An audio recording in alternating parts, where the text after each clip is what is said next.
Hello, welcome back. If you're new here, my name's Victoria. I'm a mum of 5 in the UK.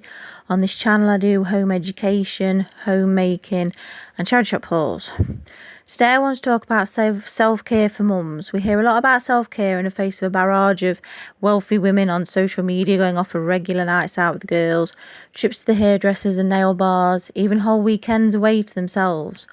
We can feel hard done to comparing our lives to theirs when our budgets, circumstances and schedules just wouldn't allow for that sort of thing. A friend of mine asked for a night away to Spa on her own for a birthday present last year. At the time I thought, why would she want that? But then I asked her what she did. She said she had a swim, read a book and had a full night's sleep in peace. An absolute treat for a mum. But for her to have that one night away, it took a military operation level of planning and the help of 3 people to come and do what she normally did so she could go. It also had to be a once in a blue moon occurrence. That's one of the reasons I get so annoyed when they blame women not going for smear tests on women worrying the nurse will judge what their bits look like or how neatly they're waxed. Women are nowhere near as vacuous as that. A lot of the time women don't go for smear tests. It's because we put ourselves last and everyone else first generally, and we just can't find the time to prioritise an appointment for ourselves over all the other responsibilities we've got. A recent study found mothers today, with all the pressures of modern life, are the first generation to be this stressed out since the mothers of World War II in this country. I don't know if that's true, but what I do know is self-care can just seem like another thing we have to do in our never-ending list of things we have to make time for. So what kind of self-care can we do that's realistic? I think the first thing we have to realise is that a mum's job is never done. It's a continuous treadmill. So if you're waiting for it to be done so you can have a rest, that day will never come. Keep up with the jobs that can't wait, but learn to be okay with putting a job that can wait to one side just for a while so you can rest. And resting has to be rest. Scrolling through social media and seeing things that make you feel inadequate, or seeing endless posts, videos and articles about the state of the world will only depress you, and that is not rest. Even if you just grab 15 minutes to read a magazine or a book, it can make all the difference to your mind. We weren't meant to carry the weight of the world all the time. Sometimes when I'm doing a job, when the kids aren't about, like cleaning the floor or washing up or cleaning the bathroom, something like that, I'll play a podcast or listen to some music, and that helps me to make me feel like I've had a break.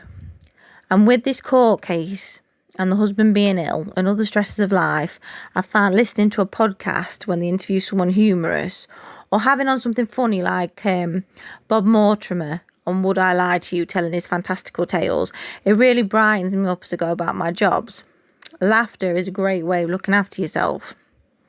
I want to say sleep, but we all know that can be fleeting with kids. Just take the chance to get a decent sleep whenever you can. Eat well. You take great effort in encouraging your kids to eat foods that will keep them healthy and nourished, so do the same for yourself. I knew a mum who lost a load of weight because she used to do cleaning while the children ate, and then afterwards she'd eat their cold leftovers and survive off coffee and cigarettes. Such is the pressure to be working at optimum level all the time. Eat with your kids. It's important you eat too. And set an example to your kids that you are a person too, and you practice what you preach about looking after your body and eating well and eating regularly.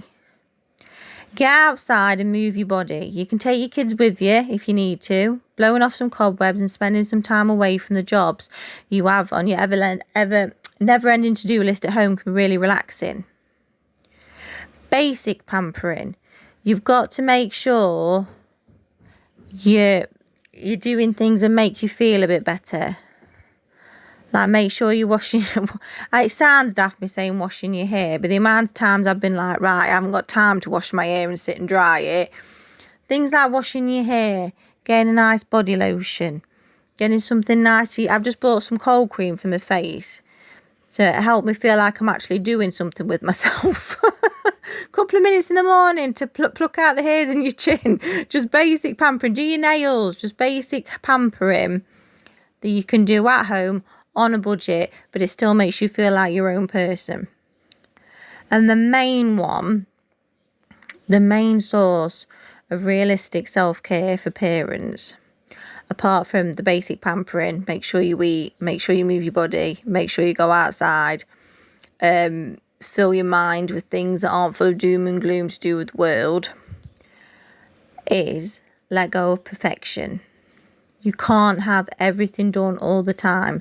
And if you're constantly on that treadmill trying to get everything done all the time to a perfect level, it's never going to happen. You're never going to feel up to par.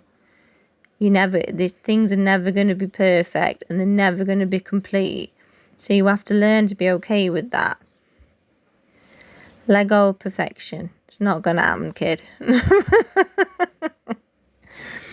But I've been seeing a lot online lately about mums looking after them, trying to look after themselves. And it says things like, you're not being selfish, because we have got that mindset of thinking if we're doing something for ourselves, we're being selfish, we should be looking after other people, we should be doing this, that and the other.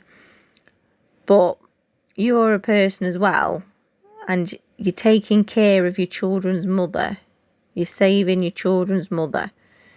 If you go downhill, everything, and that's why we feel such this pressure, because of all the things we have to do and all the people we have to look after. But at the end of the day, if you don't look after yourself, and anything happens to you, everybody else is going to be in shit streaks. You've got to look after yourself.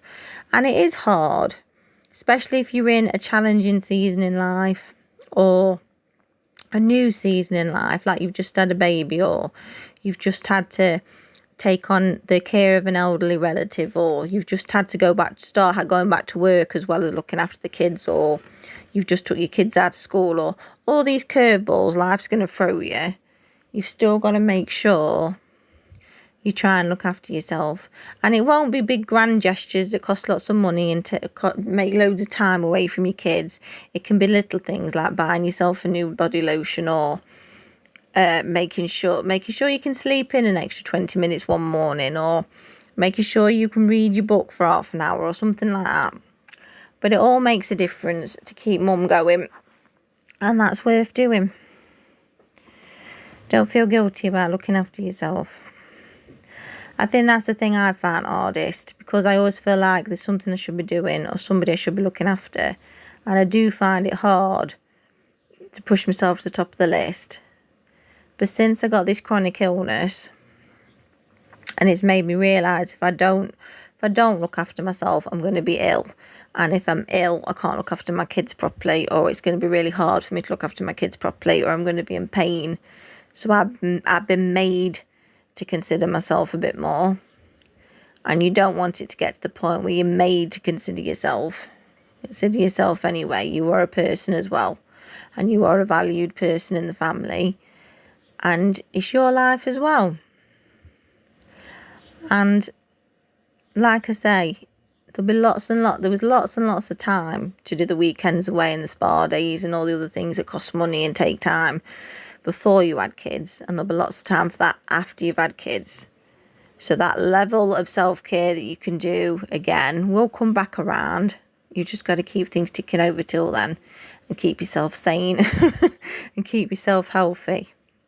I hope that was healthy. I hope that was a helpful video. I hope it wasn't too preachy. So if you like that video, please subscribe, and I'll see you next time with a brand new video. Bye bye.